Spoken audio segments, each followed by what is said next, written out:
Welcome to Storytime Haven. Today, we delve into Charles Dickens's poignant short story, A Message from the Sea. In this tale, we follow the mysterious and emotional journey of a man who is faced with a life-changing revelation from the deep. As the sea holds its secrets, so too does this tale explore themes of fate, love, and redemption. Join us as we unravel the complexities of human nature, one wave at a time. Chapter 1. The Village. And a mighty singlar and pretty place it is, as ever I saw in all the days of my life, said Captain Yorgan, looking up at it.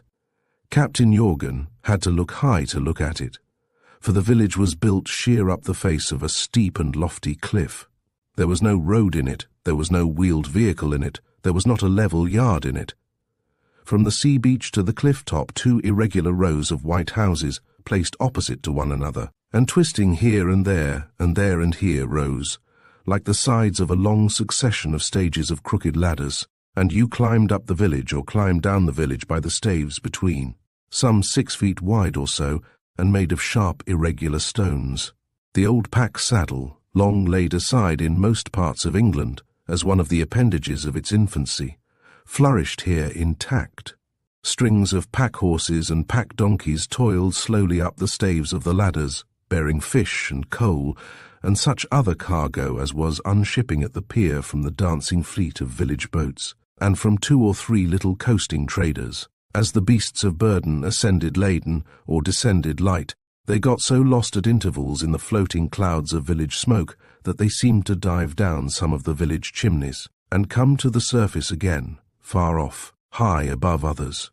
No two houses in the village were alike, in chimney, size, shape, door, window, gable, roof tree, anything.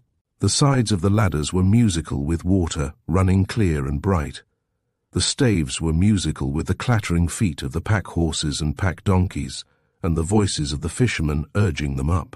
Mingled with the voices of the fishermen's wives and their many children, the pier was musical with the wash of the sea, the creaking of capstans and windlasses, and the airy fluttering of little vanes and sails.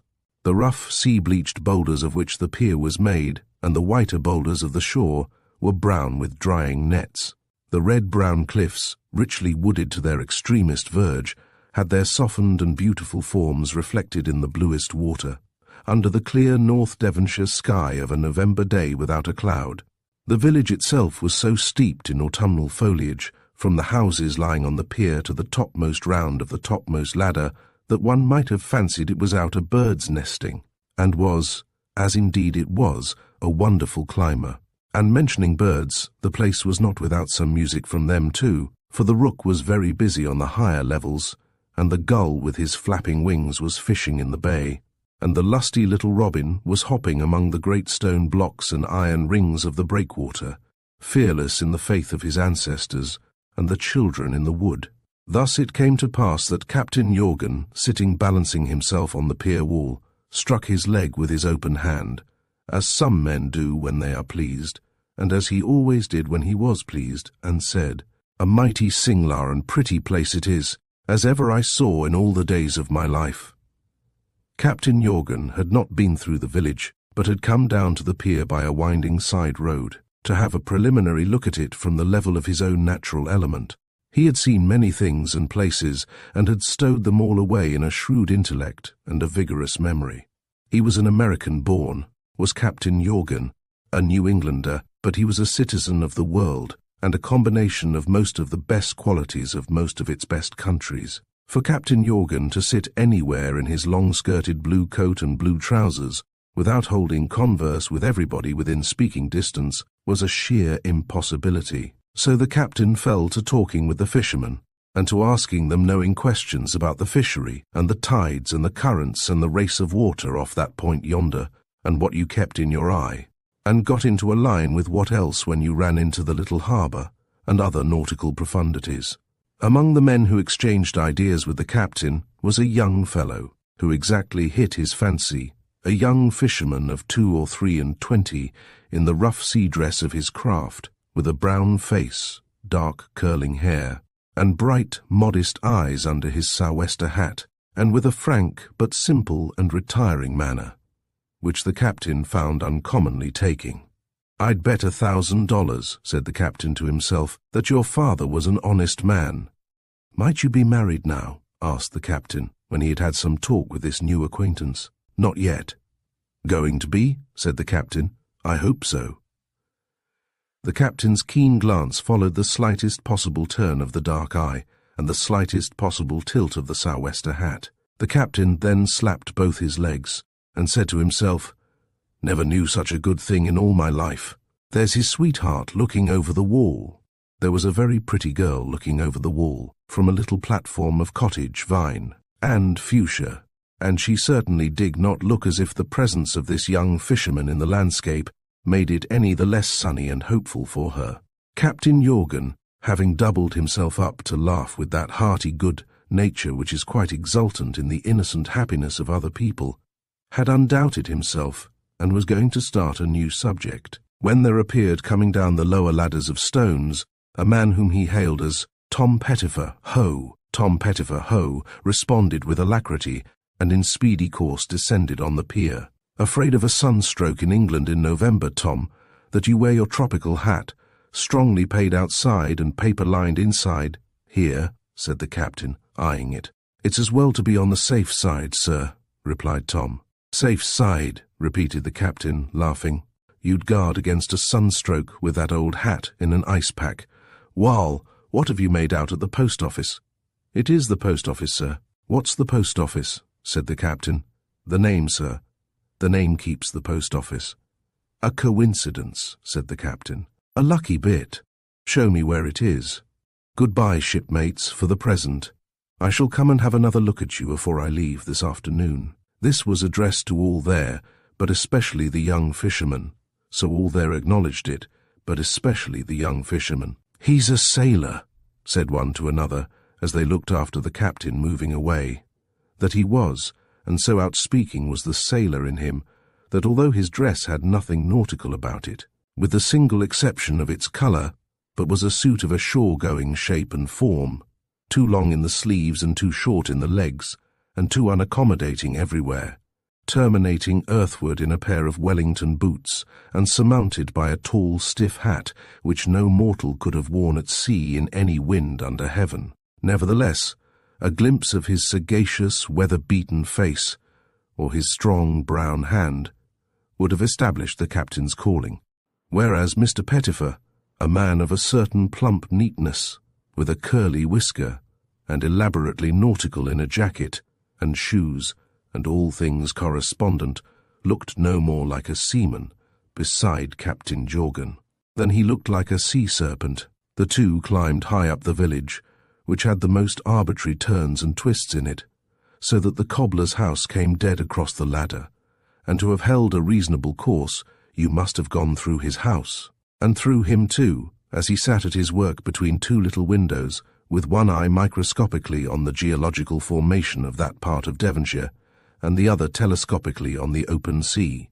The two climbed high up the village, and stopped before a quaint little house, on which was painted, "Mrs. Raybrock Draper," and also "Post Office."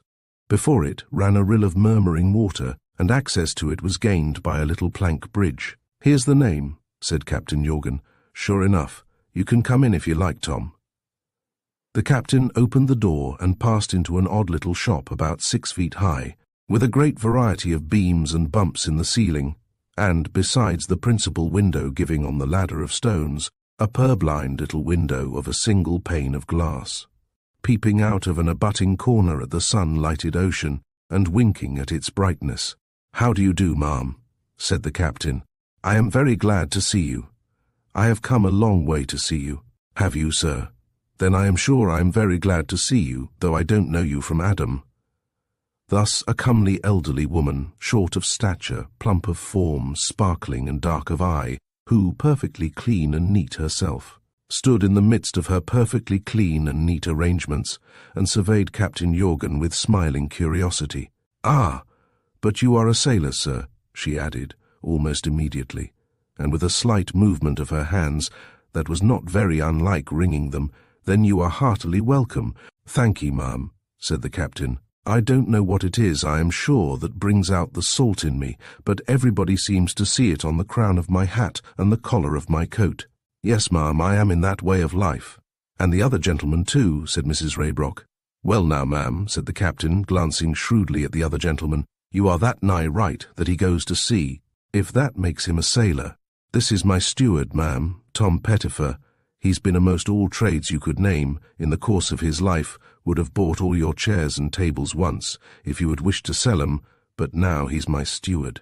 My name's Jorgan, and I'm a ship owner, and I sail my own and my partner's ships, and have done so this 25 year. According to custom I am called Captain Jorgan, but I am no more a captain, bless your heart, than you are.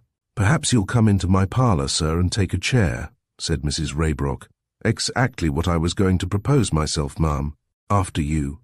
Thus replying, and enjoining Tom to give an eye to the shop, Captain Jorgan followed Mrs. Raybrock into the little, low back room, decorated with divers plants in pots, tea trays, old china teapots, and punch bowls, which was at once the private sitting room of the Raybrock family and the inner cabinet of the post office of the village of Steepways. Now, ma'am, said the captain, it don't signify a cent to you where I was born, except— But here the shadow of someone entering fell upon the captain's figure, and he broke off to double himself up, slap both his legs, and ejaculate, Never knew such a thing in all my life. Here he is again. How are you? These words referred to the young fellow who had so taken Captain Jorgan's fancy down at the pier. To make it all quite complete, he came in accompanied by the sweetheart, whom the captain had detected looking over the wall. A prettier sweetheart the sun could not have shone upon that shining day.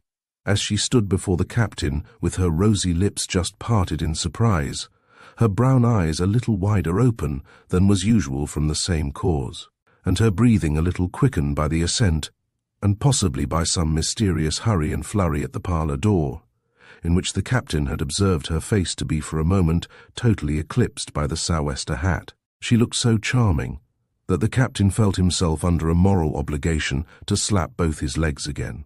She was very simply dressed, with no other ornament than an autumnal flower in her bosom. She wore neither hat nor bonnet, but merely a scarf or kerchief, folded squarely back over the head to keep the sun off. According to a fashion that may be sometimes seen in the more genial parts of England as well as of Italy, and which is probably the first fashion of head-dress that came into the world when grasses and leaves went out. In my country, said the captain, rising to give her his chair, and dexterously sliding it close to another chair on which the young fisherman must necessarily establish himself.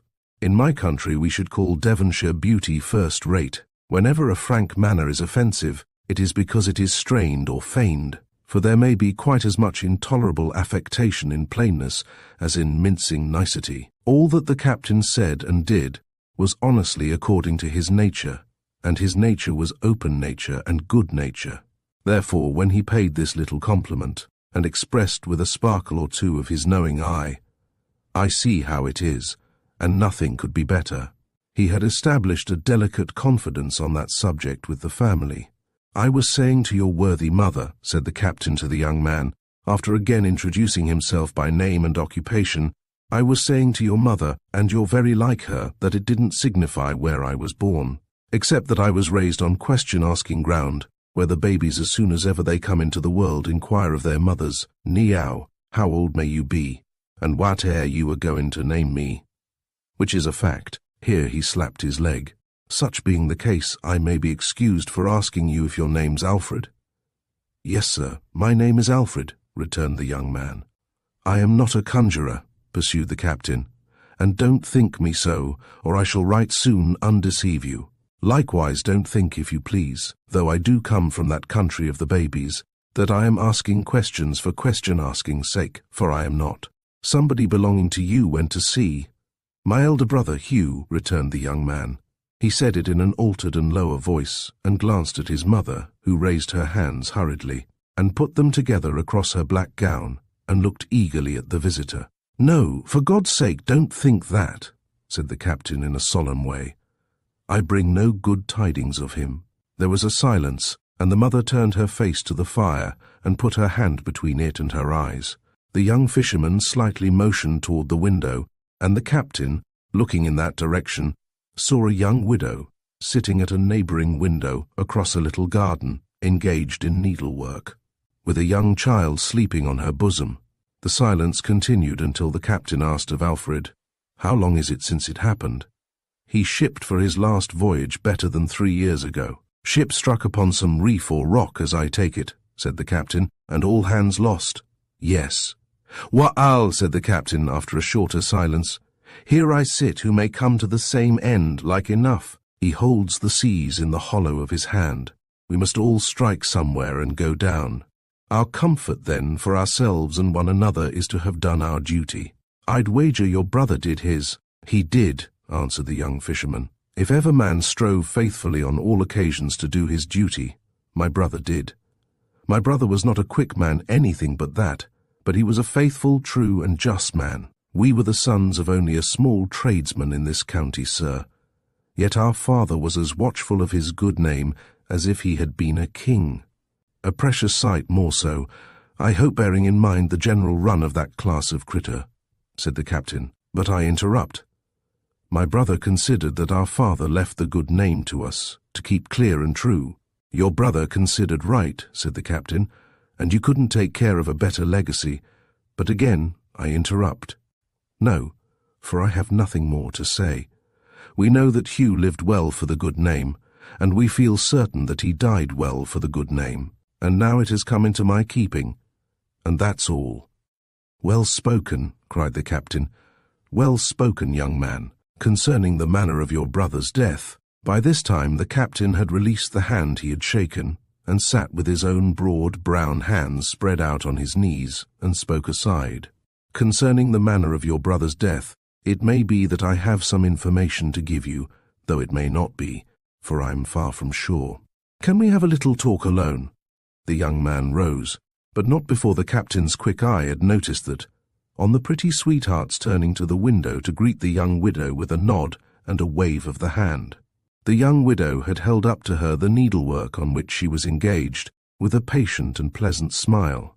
So the captain said, being on his legs, "What might she be making now?"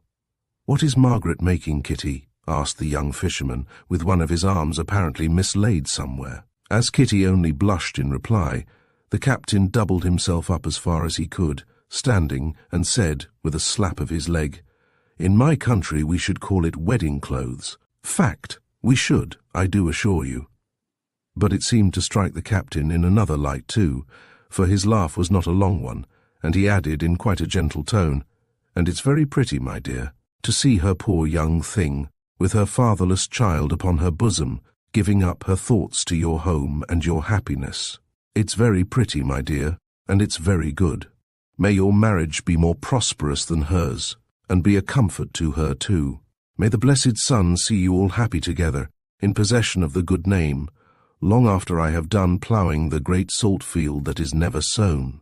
Kitty answered very earnestly, "Oh, thank you, sir, with all my heart," and, in her loving little way, kissed her hand to him, and possibly by implication to the young fisherman too, as the latter held the parlour door open for the captain to pass out. Chapter 2. The Money. "The stairs are very narrow, sir," said Alfred Raybrock to Captain Jorgan. "Like my cabin stairs," returned the captain, "on many a voyage, and they are rather inconvenient for the head." "If my head can't take care of itself by this time, after all the knocking about the world it has had," replied the captain as unconcernedly as if he had no connection with it, "it's not worth looking after." Thus they came into the young fisherman's bedroom, which was as perfectly neat and clean as the shop and parlour below, though it was but a little place with a sliding window and a phrenological ceiling expressive of all the peculiarities of the house roof. Here the captain sat down on the foot of the bed, and glancing at a dreadful libel on Kitty which ornamented the wall, the production of some wandering limner, whom the captain secretly admired as having studied portraiture from the figure-heads of ships, motioned to the young man to take the rush-chair on the other side of the small round table. That done, the captain put his hand in the deep breast-pocket of his long-skirted blue coat, and took out of it a strong square case bottle, not a large bottle, but such as may be seen in any ordinary ship's medicine chest. Setting this bottle on the table without removing his hand from it, Captain Jorgen then spake as follows. "In my last voyage homeward bound," said the captain, "and that's the voyage off of which I now come straight, I encountered such weather off the Horn as is not very often met with, even there. I have rounded that stormy cape pretty often, and I believe I first beat about there in the identical storms that blew the devil's horns and tail off, and led to the horns being worked up into toothpicks for the plantation overseers in my country, who may be seen, if you travel down south or away west fur enough, picking their teeth with them, while the whips, made of the tail, flog hard. In this last voyage, homeward bound for Liverpool from South America, I say to you, my young friend, it blew, whole measures. No half measures, nor making believe to blow, it blew. Now I warn't blown clean out of the water into the sky, though I expected to be even that. But I was blown clean out of my course, and when at last it fell calm, it fell dead calm, and a strong current set one way, day and night, night and day. And I drifted out of all the ordinary tracks and courses of ships, and drifted yet, and yet drifted. It behooves a man who takes charge of fellow critters' lives never to rest from making himself master of his calling. I never did rest, and consequently I knew pretty well, specially looking over the side in the dead calm of that strong current, what dangers to expect, and what precautions to take against them. In short, we were driving head-on to an island. There was no island in the chart, and therefore you may say it was ill manners in the island to be there. I don't dispute its bad breeding, but there it was. Thanks be to heaven, I was as ready for the island as the island was ready for me. I made it out myself from the masthead, and I got enough way upon her in good time to keep her off. I ordered a boat to be lowered and manned, and went in that boat myself to explore the island. There was a reef outside it, and floating in a corner of the smooth water within the reef was a heap of seaweed, and entangled in that seaweed was this bottle. Here the captain took his hand from the bottle for a moment, that the young fisherman might direct a wondering glance at it, and then replaced his band and went on, "If ever you come, or even if ever you don't come to a desert place, use you your eyes and your spyglass well, for the smallest thing you see may prove of use to you, and may have some information or some warning in it." That's the principle on which I came to see this bottle. I picked up the bottle and ran the boat alongside the island, and made fast and went ashore armed with a part of my boat's crew. We found that every scrap of vegetation on the island, I give it you as my opinion, but scant and scrubby at the best of times, had been consumed by fire. As we were making our way, cautiously and toilsomely, over the pulverized embers, one of my people sank into the earth breast high. He turned pale and, "Haul me out smart, shipmates," says he, "for my feet are among bones." We soon got him on his legs again, and then we dug up the spot, and we found that the man was right, and that his feet had been among bones. More than that, they were human bones, though whether the remains of one man, or of 2 or 3 men, what with calcination and ashes, and what with a poor practical knowledge of anatomy, I can't undertake to say. We examined the whole island, and made out nothing else, save and except that, from its opposite side, I sighted a considerable tract of land, which land I was able to identify, and according to the bearings of which, not to trouble you with my log, I took a fresh departure. When I got aboard again, I opened the bottle, which was oilskin covered as you see, and glass stoppered as you see. Inside of it, pursued the captain, suiting his action to his words, I found this little crumpled folded paper, just as you see. Outside of it was written, as you see, these words, "Whoever finds this is solemnly entreated by the dead to convey it unread to Alfred Raybrock, Steepways, North Devon, England." "A sacred charge," said the captain, concluding his narrative, "and Alfred Raybrock, there it is. This is my poor brother's writing." "I suppose so," said Captain Jorgen. "I'll take a look out of this little window while you read it." "Pray no, sir, I should be hurt. My brother couldn't know it would fall into such hands as yours." The captain sat down again on the foot of the bed, and the young man opened the folded paper with a trembling hand and spread it on the table. The ragged paper, evidently creased and torn both before and after being written on, was much blotted and stained, and the ink had faded and run, and many words were wanting. What the captain and the young fisherman made out together, after much rereading and much humouring of the folds of the paper, is given on the next page. The young fisherman had become more and more agitated as the writing had become clearer to him. He now left it lying before the captain, over whose shoulder he had been reading it, and dropping into his former seat, leaned forward on the table, and laid his face in his hands. "What, man?" urged the captain. "Don't give in. Be up and doing like a man." "It is selfish, I know, but doing what? Doing what?" cried the young fisherman in complete despair and stamping his sea-boot on the ground. "Doing what?" returned the captain. "Something. I'd go down to the little breakwater below yonder and take a wrench at one of the salt rusted iron rings there, and either wrench it up by the roots or wrench my teeth out of my head, sooner than I'd do nothing." "Nothing!" ejaculated the captain. "Any fool or fainting heart can do that, and nothing can come of nothing, which was pretended to be found out, I believe, by one of them Latin critters," said the captain with the deepest disdain. "As if Adam hadn't found it out, afore ever he so much as named the beasts." Yet the captain saw, in spite of his bold words, that there was some greater reason than he yet understood for the young man's distress, and he eyed him with a sympathizing curiosity. "Come, come," continued the captain, "speak out. What is it, boy?" "You have seen how beautiful she is, sir," said the young man, looking up for the moment, with a flushed face and rumpled hair. "Did any man ever say she warn't beautiful?" retorted the captain. "If so, go and lick him." The young man laughed fretfully in spite of himself and said, "It's not that, it's not that." "Wall, then, what is it?" said the captain in a more soothing tone. The young fisherman mournfully composed himself to tell the captain what it was, and began, "We were to have been married next Monday week." "Were to have been," interrupted Captain Jorgen. "And are to be, hey?" Young Raybrock shook his head and traced out with his forefinger the words, "Poor father's £500, in the written paper. "Go along," said the captain.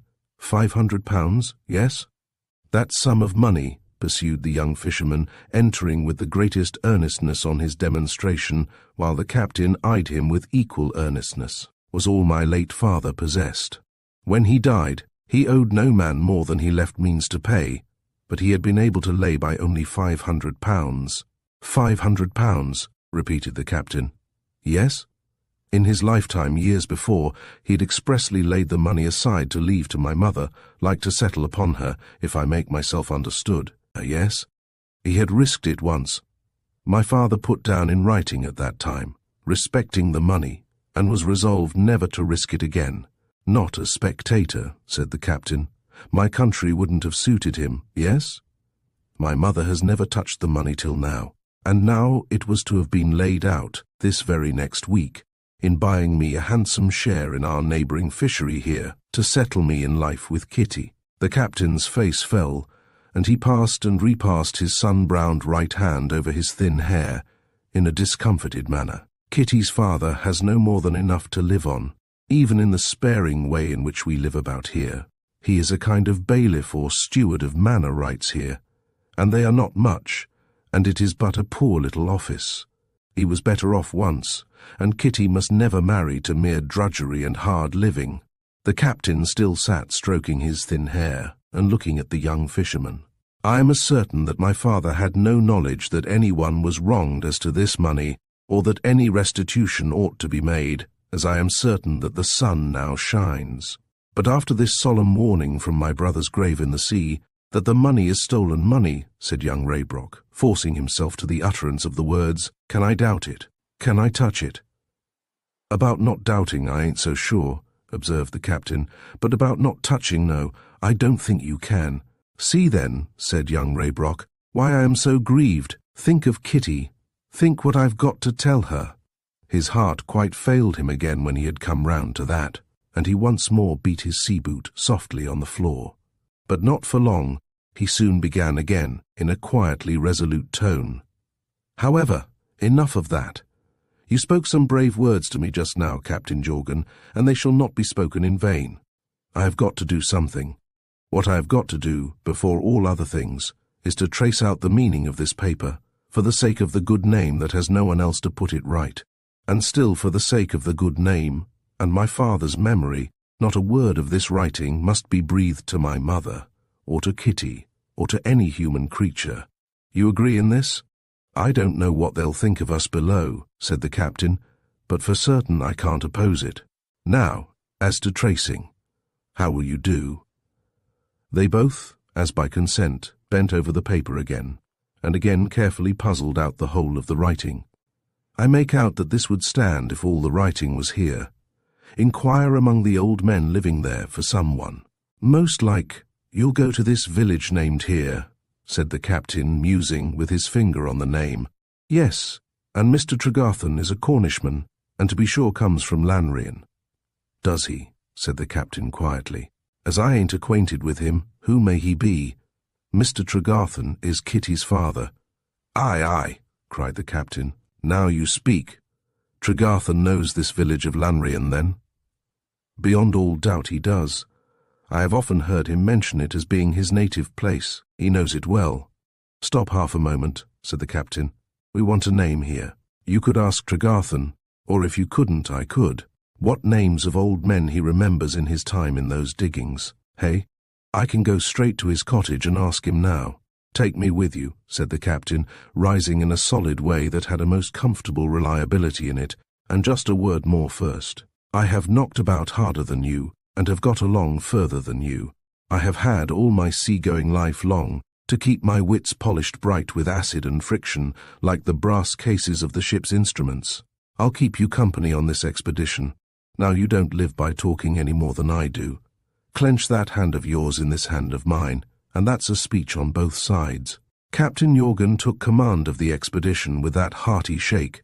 He at once refolded the paper exactly as before, replaced it in the bottle, put the stopper in, put the oilskin over the stopper, confided the whole to young Raybrock's keeping, and led the way downstairs. But it was harder navigation below stairs than above. The instant they set foot in the parlour, the quick, womanly eye detected that there was something wrong. Kitty exclaimed, frightened, as she ran to her lover's side. "Alfred, what's the matter?" Mrs. Raybrock cried out to the captain, "Gracious, what have you done to my son to change him like this all in a minute?" And the young widow, who was there with her work upon her arm, was at first so agitated that she frightened the little girl she held in her hand, who hid her face in her mother's skirts and screamed. The captain, conscious of being held responsible for this domestic change, contemplated it with quite a guilty expression of countenance, and looked to the young fisherman to come to his rescue. "Kitty, darling," said young Raybrock, "Kitty, dearest love, I must go away to Lanrean, and I don't know where else or how much further this very day. Worse than that, our marriage, Kitty, must be put off, and I don't know for how long." Kitty stared at him, in doubt and wonder and in anger, and pushed him from her with her hand. "Put off?" cried Mrs. Raybrock. "The marriage put off, and you going to Lanrean? Why, in the name of the dear Lord?" "Mother dear, I can't say why, I must not say why. It would be dishonourable and undutiful to say why." "Dishonourable and undutiful?" returned the dame. "And is there nothing dishonourable or undutiful in the boy's breaking the heart of his own plighted love, and his mother's heart too, for the sake of the dark secrets and counsels of a wicked stranger? Why did you ever come here?" She apostrophized the innocent captain. "Who wanted you? Where did you come from? Why couldn't you rest in your own bad place, wherever it is, instead of disturbing the peace of quiet, unoffending folk like us? And what," sobbed the poor little Kitty, "have I ever done to you, you hard and cruel captain, that you should come and serve me so?"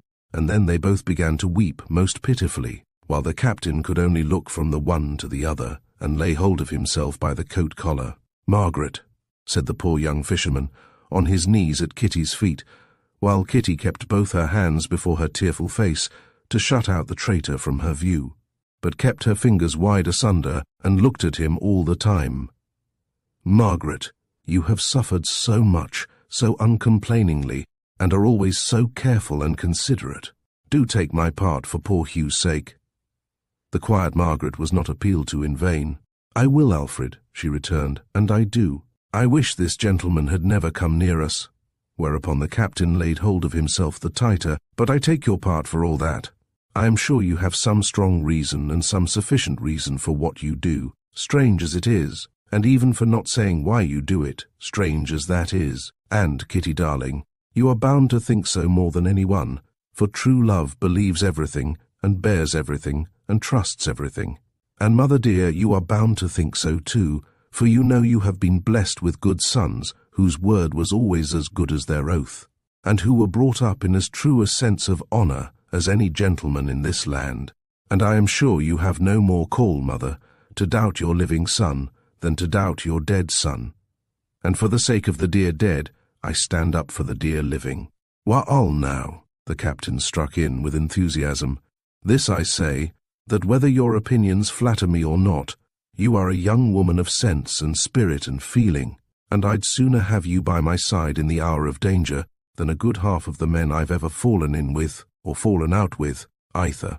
Margaret did not return the captain's compliment, or appear fully to reciprocate his good opinion, but she applied herself to the consolation of Kitty, and of Kitty's mother-in-law that was to have been next Monday week, and soon restored the parlour to a quiet condition.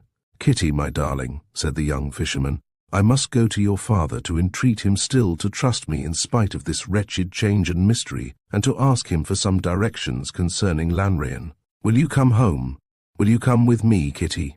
Kitty answered not a word, but rose sobbing, with the end of her simple head-dress at her eyes. Captain Jorgen followed the lovers out, quite sheepishly, pausing in the shop to give an instruction to Mr. Pettifer. Here, Tom, said the captain in a low voice. Here's something in your line. Here's an old lady, poorly and low in her spirits. Cheer her up a bit, Tom. Cheer 'em all up. Mr. Pettifer, with a brisk nod of intelligence, immediately assumed his steward face and went with his quiet, helpful steward step into the parlour, where the captain had the great satisfaction of seeing him, through the glass door, take the child in his arms, who offered no objection, and bend over Mrs. Raybrock, administering soft words of consolation, though what he finds to say, unless he's telling her that 'twill soon be over, or that most people is so at first, or that it'll do her good afterward. I cannot imaginate, was the captain's reflection as he followed the lovers. He had not far to follow them, since it was but a short descent down the stony ways to the cottage of Kitty's father. But short as the distance was, it was long enough to enable the captain to observe that he was fast becoming the village ogre, for there was not a woman standing working at her door, or a fisherman coming up or going down, who saw young Raybrock unhappy and little Kitty in tears, but he or she instantly darted a suspicious and indignant glance at the captain, as the foreigner who must somehow be responsible for this unusual spectacle. Consequently, when they came into Tregarthen's little garden, which formed the platform from which the captain had seen Kitty peeping over the wall, the captain brought to, and stood off and on at the gate, while Kitty hurried to hide her tears in her own room, and Alfred spoke with her father, who was working in the garden. He was a rather infirm man, but could scarcely be called old yet, with an agreeable face and a promising air of making the best of things. The conversation began on his side with great cheerfulness and good humour, but soon became distrustful and soon angry. That was the captain's cue for striking both into the conversation and the garden. "Morning, sir," said Captain Jorgen. "How do you do?" "The gentleman I am going away with," said the young fisherman to Tregarthen.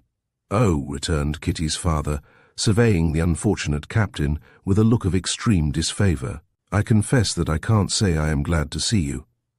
"No," said the captain, "and to admit the truth, that seems to be the general opinion in these parts. But don't be hasty, you may think better of me by and by." "I hope so," observed Tregarthen. "Well, I hope so," observed the captain, quite at his ease. "More than that, I believe so, though you don't. Now, Mr. Tregarthen, you don't want to exchange words of mistrust with me, and if you did, you couldn't, because I wouldn't. You and I are old enough to know better than to judge against experience from surfaces and appearances, and if you haven't lived to find out the evil and injustice of such judgments, you are a lucky man." The other seemed to shrink under this remark, and replied, "Sir, I have lived to feel it deeply." "Well," said the captain, mollified, "then I've made a good cast without knowing it. Now, Tregarthen, there stands the lover of your only child, and here stand I who know his secret. I warrant it a righteous secret, and none of his making, though bound to be of his keeping. I want to help him out with it, and towards that end, we ask you to favour us with the names of 2 or 3 old residents in the village of Lanrian. As I am taking out my pocket-book and pencil to put the names down, I may as well observe to you that this, wrote atop of the first page here, is my name and address. Silas Jonas Jorgan, Salem, Massachusetts, United States. If ever you take it in your head to run over any morning, I shall be glad to welcome you. Now, what may be the spelling of these said names? There was an elderly man, said Tregarthen, named David Polrith. He may be dead. Wal, said the captain cheerfully, if Polrith's dead and buried, and can be made of any service to us, Polrith won't object to our digging of him up. Polrith's down, anyhow. There was another named Penruin. I don't know his Christian name. Never mind his christened name, said the captain. Penruin for short. There was another named John Treadgear. And a pleasant-sounding name too, said the captain. John Treadgear's booked. I can recall no other except old Parvis. One of old Parvis's family, I reckon, said the captain, kept a dry goods store in New York City and realized a handsome competency by burning his house to ashes. Same name anyhow. David Polrith, unchristened Penruin, John Treadgear, and old Arson Parvis. I cannot recall any others at the moment. Thank ye, said the captain. And so, Tregarthen, hoping for your good opinion yet, and likewise for the fair Devonshire flowers, your daughters, I give you my hand, sir, and wish you good day. Young Raybrock accompanied him disconsolately, for there was no Kitty at the window when he looked up, no Kitty in the garden when he shut the gate, no Kitty gazing after them along the stony ways when they begin to climb back. Now I tell you what, said the captain, not being at present calculated to promote harmony in your family, I won't come in. You go and get your dinner at home, and I'll get mine at the little hotel. Let our hour of meeting be 2 o'clock, and you'll find me smoking a cigar in the sun afore the hotel door. Tell Tom Pettifer, my steward, to consider himself on duty, and to look after your people till we come back. You'll find he'll have made himself useful to 'em already, and will be quite acceptable. All was done as Captain Jorgan directed. Punctually at 2 o'clock the young fisherman appeared with his knapsack at his back, and punctually at 2 o'clock the captain jerked away the last feather end of his cigar. Let me carry your baggage, Captain Jorgan. I can easily take it with mine. Thank ye, said the captain. I'll carry it myself. It's only a comb. They climbed out of the village and paused among the trees and fern on the summit of the hill above to take breath and to look down at the beautiful sea. Suddenly the captain gave his leg a resounding slap and cried, "Never knew such a right thing in all my life," and ran away. The cause of this abrupt retirement on the part of the captain was little Kitty among the trees. The captain went out of sight and waited, and kept out of sight and waited, until it occurred to him to beguile the time with another cigar. He lighted it, and smoked it out, and still he was out of sight and waiting. He stole within sight at last, and saw the lovers, with their arms entwined and their bent heads touching, moving slowly among the trees. It was the golden time of the afternoon then, and the captain said to himself, "Golden sun, golden sea, golden sails, golden leaves, golden love, golden youth, a golden state of things altogether." Nevertheless, the captain found it necessary to hail his young companion before going out of sight again. In a few moments more he came up and they began their journey. "That still young woman with the fatherless child," said Captain Jorgan, as they fell into step, "didn't throw her words away, but good honest words are never thrown away. And now that I am conveying you off from that tender little thing that loves and relies and hopes, I feel just as if I was the snarling critter in the pictures, with the tight legs, the long nose, and the feather in his cap, the tips of whose moustaches get up nearer to his eyes the wickeder he gets." The young fisherman knew nothing of Mephistopheles, but he smiled when the captain stopped to double himself up and slap his leg, and they went along in right good fellowship. Chapter 3. The Restitution. Captain Jorgan, up and out betimes, had put the whole village of Lanrian under an amicable cross-examination, and was returning to the King Arthur's Arms to breakfast. none the wiser for his trouble when he beheld the young fisherman advancing to meet him, accompanied by a stranger. A glance at this stranger assured the captain that he could be no other than the seafaring man, and the captain was about to hail him as a fellow craftsman, when the two stood still and silent before the captain. And the captain stood still, silent, and wondering before them. "Why, what's this?" cried the captain, when at last he broke the silence. "You two are alike. You two are much alike. What's this?" Not a word was answered on the other side, until after the seafaring brother had got hold of the captain's right hand, and the fisherman brother had got hold of the captain's left hand, and if ever the captain had had his fill of handshaking, from his birth to that hour, he had it then. And presently up and spoke the two brothers, one at a time, 2 at a time, 24 at a time, for the bewilderment into which they plunged the captain, until he gradually had Hugh Raybrock's deliverance made clear to him, and also unravelled the fact that the person referred to in the half-obliterated paper was Tregarthen himself. "Formerly, dear Captain Jorgen," said Alfred, "of Lanrean, you recollect? Kitty and her father came to live at Steepways after Hugh shipped on his last voyage." "Aye, aye," cried the captain, fetching a breath. "Now you have me in tow. Then your brother here don't know his sister-in-law that is to be so much as by name? Never saw her, never heard of her?" "Aye, aye, aye," cried the captain. "Why then we every one go back together, paper, writer, and all, and take Tregarthen into the secret we kept from him?" "Surely," said Alfred, "we can't help it now. We must go through with our duty." "Not a doubt," returned the captain. "Give me an armour-piece, and let us set this ship shape." So walking up and down in the shrill wind on the wild moor, while the neglected breakfast cooled within, the captain and the brothers settled their course of action.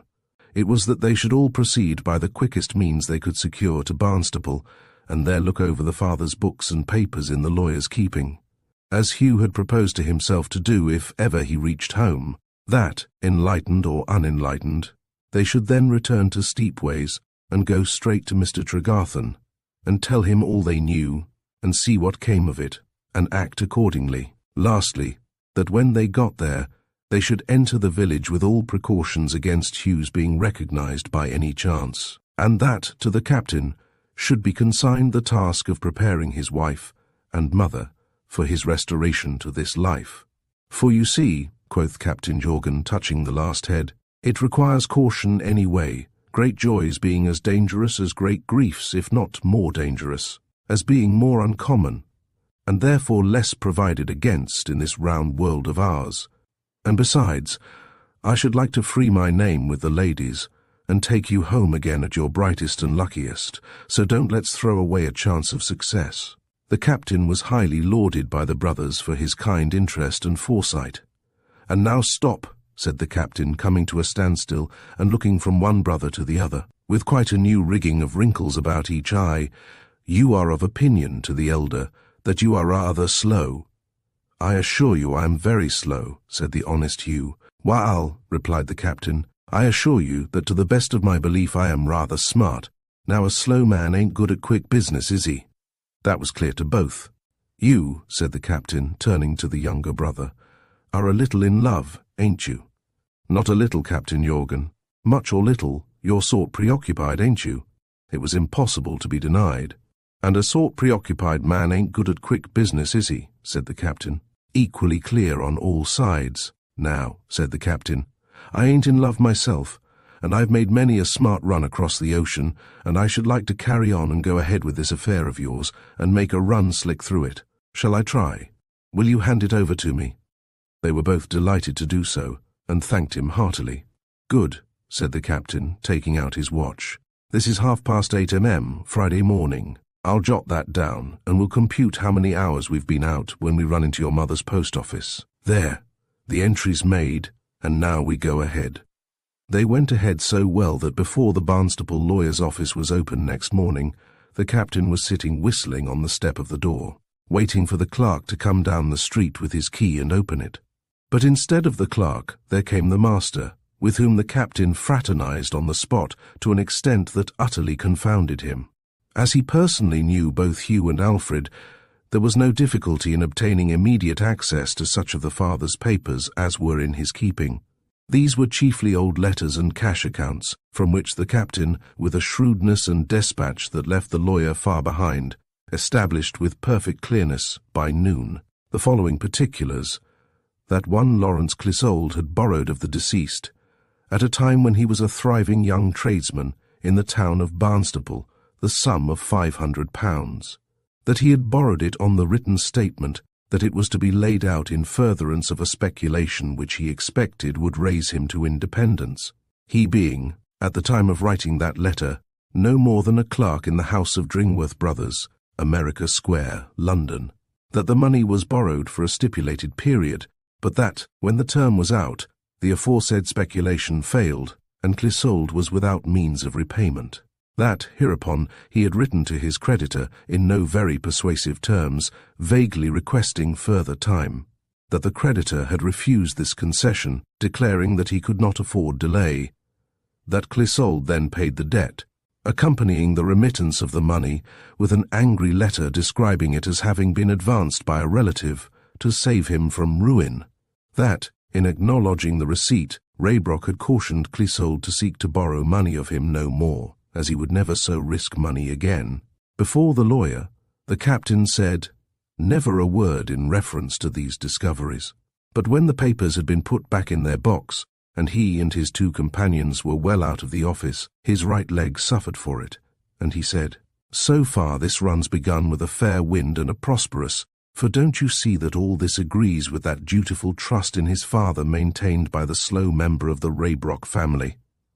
Whether the brothers had seen it before or no, they saw it now.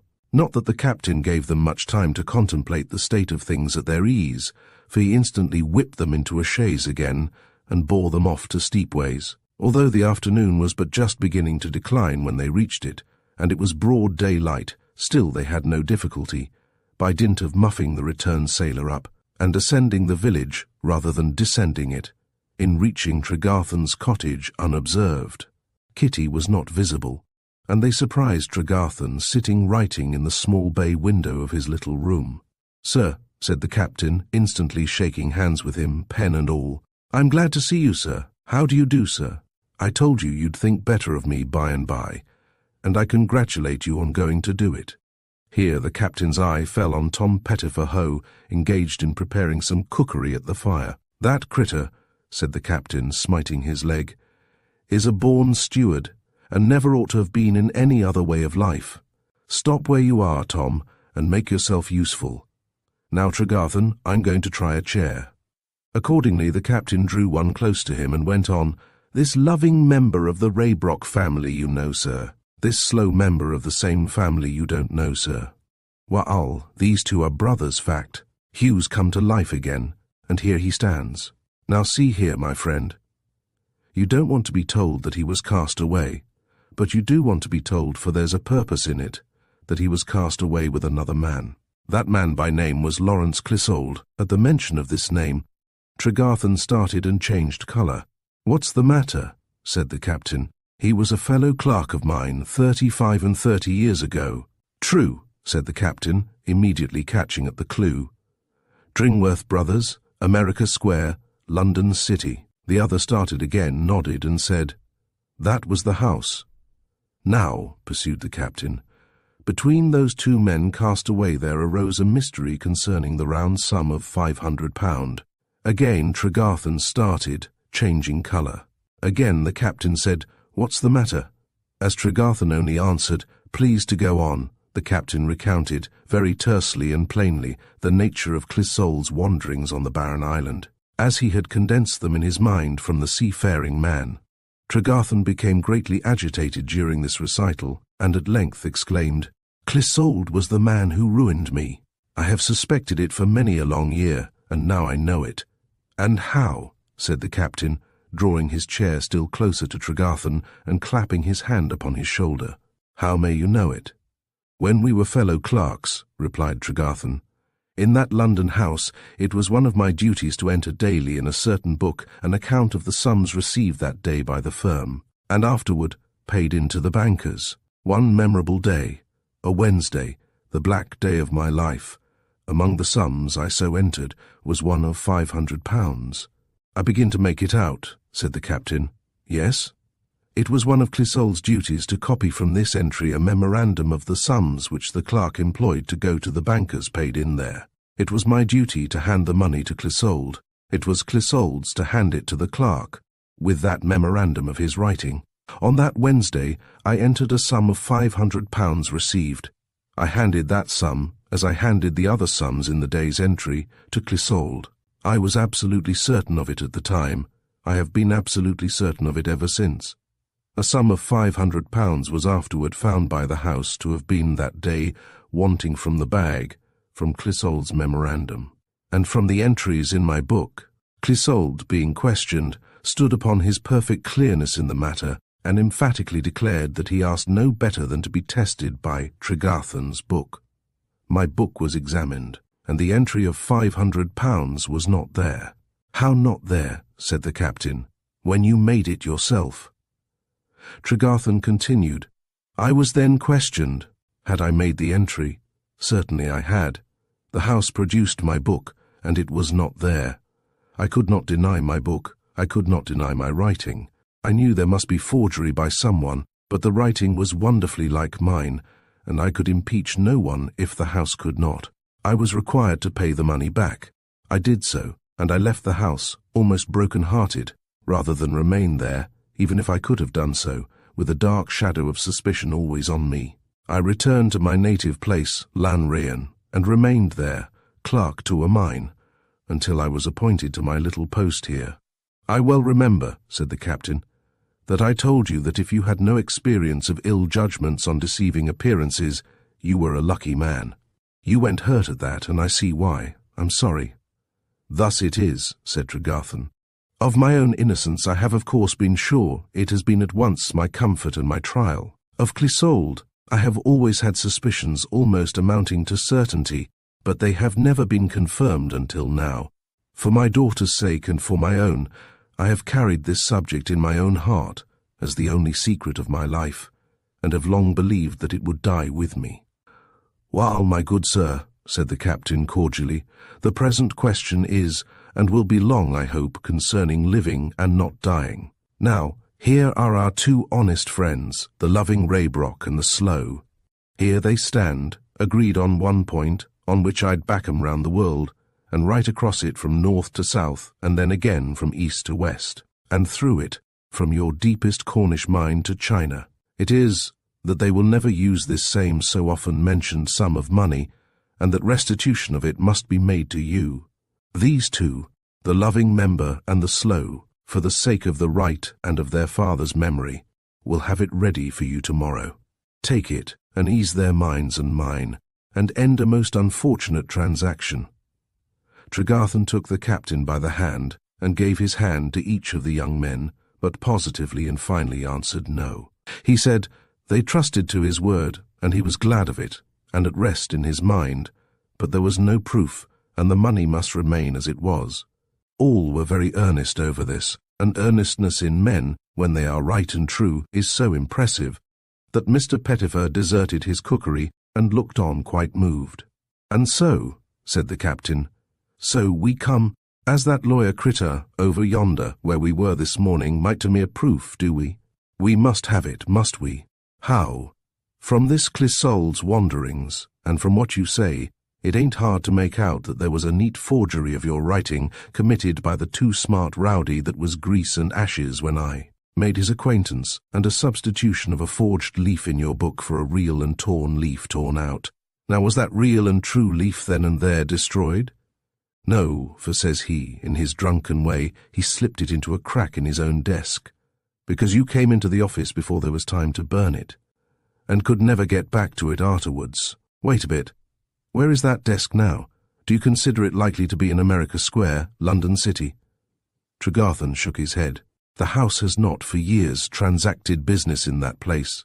I have heard of it and read of it as removed, enlarged, every way altered. Things alter so fast in these times. You think so, returned the captain with compassion, but you should come over and see me afore you talk about that.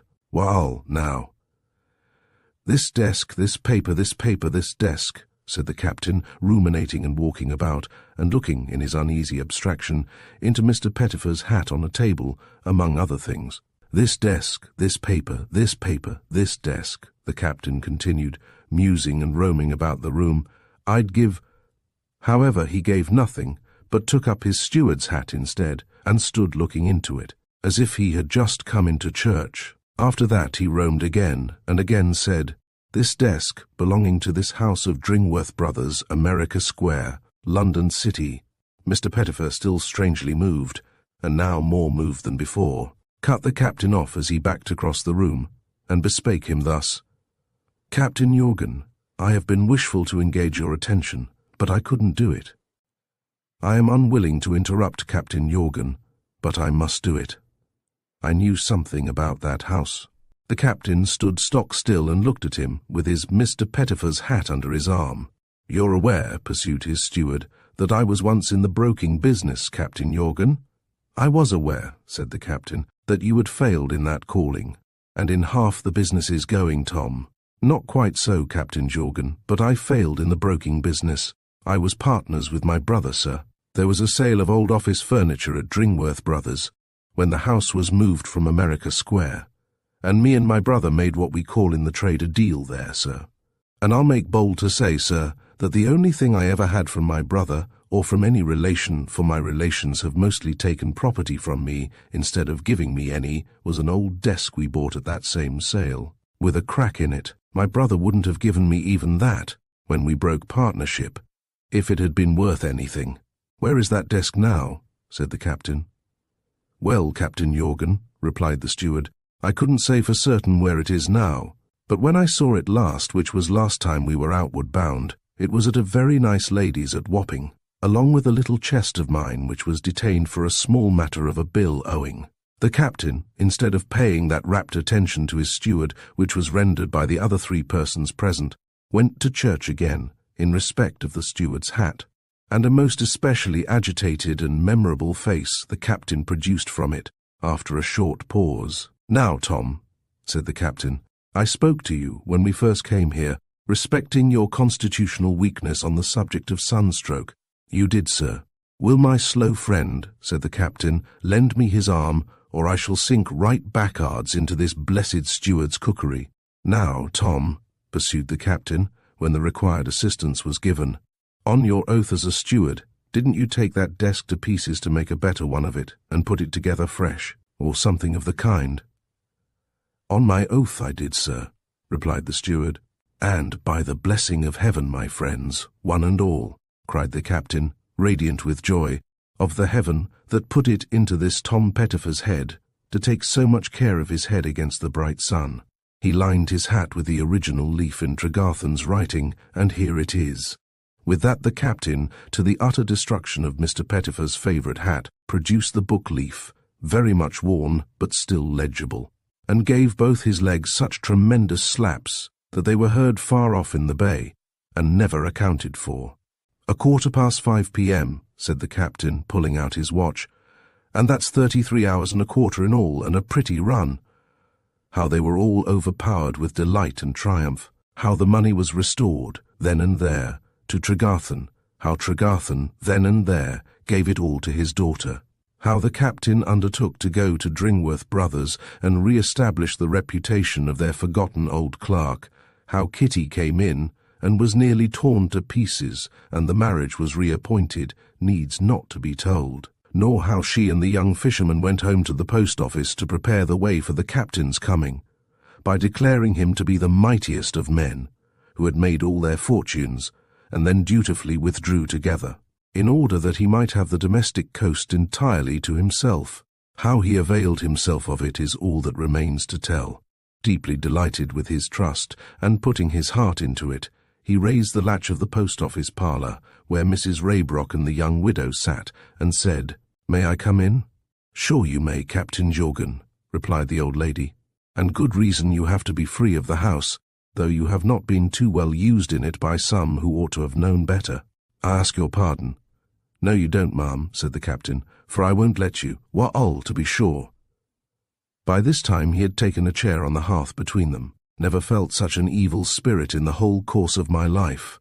There, I tell you, I could a'most have cut my own connection, like the dealer in my country, away west, who when he had let himself be outdone in a bargain, said to himself, "Now I tell you what, I'll never speak to you again."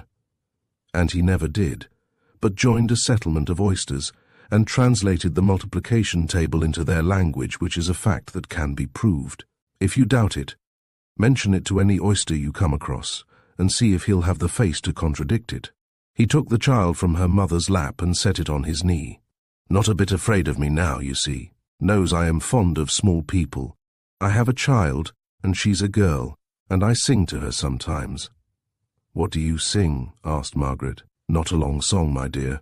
Silas Jorgan played the organ, that's about all. And sometimes I tell her stories of sailors supposed to be lost and recovered after all hope was abandoned. Here the captain musingly went back to his song. Silas Jorgan played the organ, repeating it with his eyes on the fire, as he softly danced the child on his knee, for he felt that Margaret had stopped working. "Yes," said the captain, still looking at the fire, "I make up stories and tell 'em to that child, stories of shipwreck on desert islands, and long delay in getting back to civilized lords. It is to stories the like of that, mostly, that Silas Jorgan plays the organ." There was no light in the room but the light of the fire, for the shades of night were on the village, and the stars had begun to peep out of the sky one by one, as the houses of the village peeped out from among the foliage when the night departed. The captain felt that Margaret's eyes were upon him, and thought it discreetest to keep his own eyes on the fire. "Yes, I make 'em up," said the captain.